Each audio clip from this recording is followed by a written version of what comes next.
কয়েক সপ্তাহ ধরে ক্রমাগত কম্পনের পর আইসল্যান্ডের দক্ষিণ পশ্চিমের রেইনকানেস উপদ্বীপে এবার শুরু হয়েছে আগ্নেয়গিরির অগ্ন্যুৎপাত।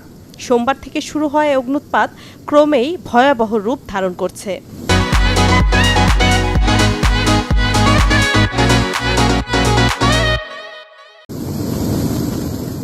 ত্রিশ কিলোমিটার এলাকা জুড়ে ছড়িয়ে পড়েছে কালো ধোঁয়া। আগ্নেয়গিরির ফাটল দিয়ে বয়ে যাচ্ছে প্রায় ৩.৫ কিলোমিটার লম্বা লাভার স্রোত।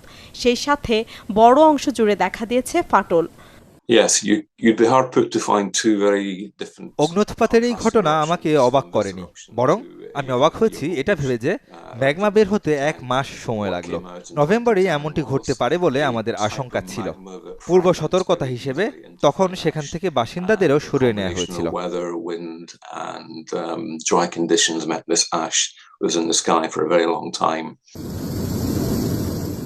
আশপাশের শহর থেকে কয়েক হাজার মানুষকে নিরাপদে সরিয়ে নেওয়া হয়েছে।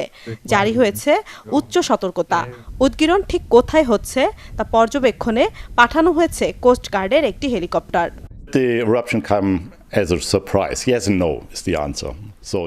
লাভা ঠিক কোন জায়গা থেকে বের হচ্ছে এটা বোঝা যাচ্ছে না, তবে তা উত্তর পশ্চিমের দিকেও ছড়িয়ে পড়তে পারে। বিমান চলাচল এখনো স্বাভাবিক থাকলেও কয়েকদিনের মধ্যে তা বন্ধ হয়ে যেতে পারে।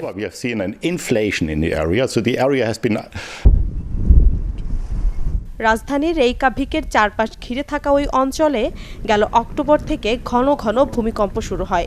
তখন থেকেই বড় ধরনের অগ্ন্যুৎপাতের সতর্কতা জারি করে দেশটির আবহাওয়া অফিস। মিলা খন্দকার, চ্যানেল 24।